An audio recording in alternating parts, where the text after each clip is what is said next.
अन्योन्य आश्रयत्वमित्यन्ये।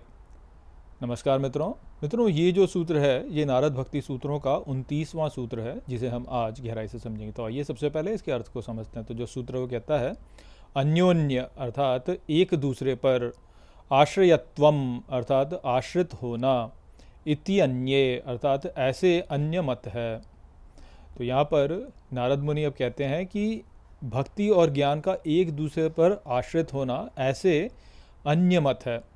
तो जैसे पिछले सूत्र में नारद मुनि ने कहा था कि भक्ति का जो एक साधन है वह ज्ञान है, ऐसा एक मत है। तो उसी को लेकर के आगे कहते हैं कि एक दूसरा मत ऐसा भी है कि भक्ति और ज्ञान एक दूसरे पर आश्रित हैं।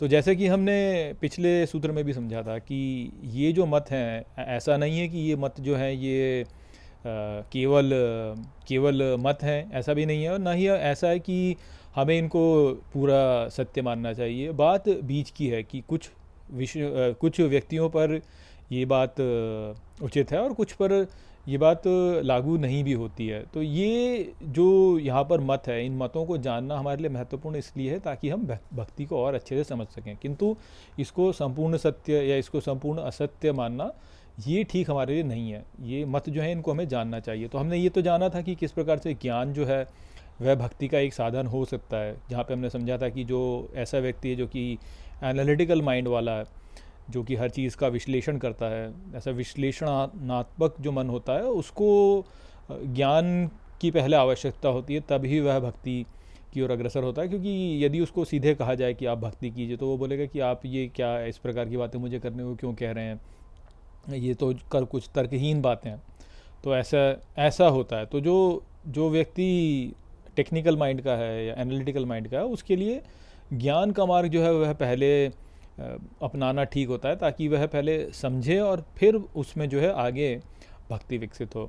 किंतु ये जो प्रक्रिया है ये एक दूसरे के साथ में आश्रित होकर के भी विकसित हो सकती है।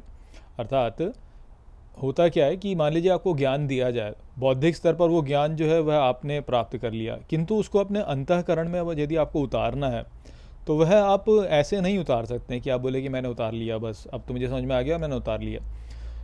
आप किसी भी विषय को देखिए, जैसे आप गणित को देख लीजिए। गणित में जब आपको कोई भी विचार पहली बार समझाया जाता है तो आपको समझ में तो आ जाता है भले ही, किंतु जब तक आप अभ्यास नहीं करते हैं तब तक वो जो विचार होता है वह आपके सहज बोध में प्रवेश नहीं करता, अर्थात आपको इंट्यूटिवली नहीं प्राप्त होता। वो छोटा बच्चा जो होता है वो जब पहली बार जोड़ घटा करता है और जब कोई बड़ा व्यक्ति उसको बताता है तो बड़े व्यक्ति के सहज बोध में वह विचार प्रवेश कर चुका है, जबकि छोटा बच्चा जो उसके सहज बोध में भी वो प्रवेश नहीं किया है।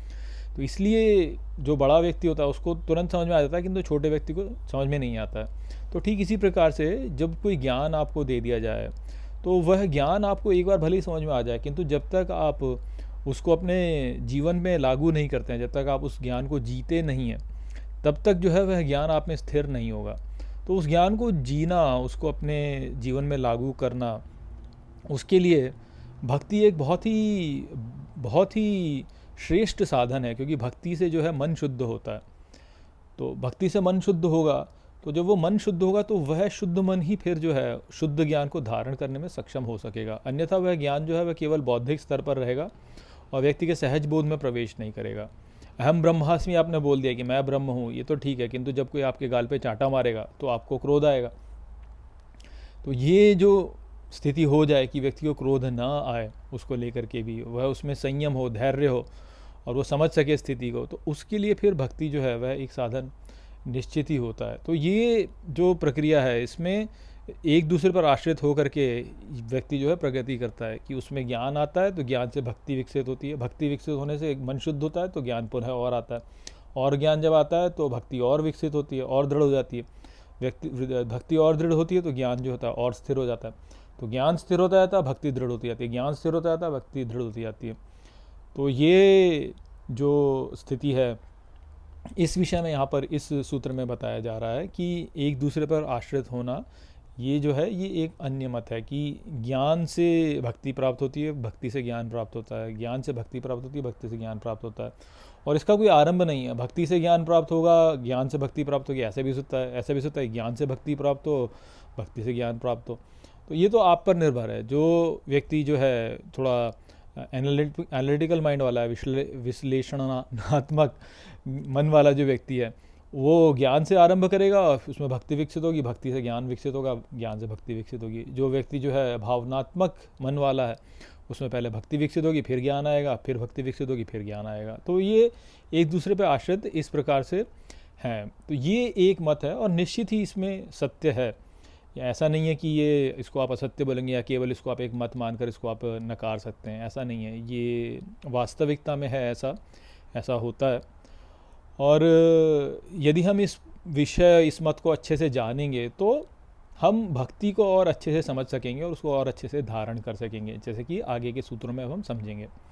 तो ये संदेश था यहाँ इस सूत्र में। आशा करता हूँ कि मैंने इस सूत्र को आपको अच्छे से समझा दिया होगा। चलिए इसी के साथ इस वीडियो को हम यहीं पे समाप्त करते हैं। नमस्ते।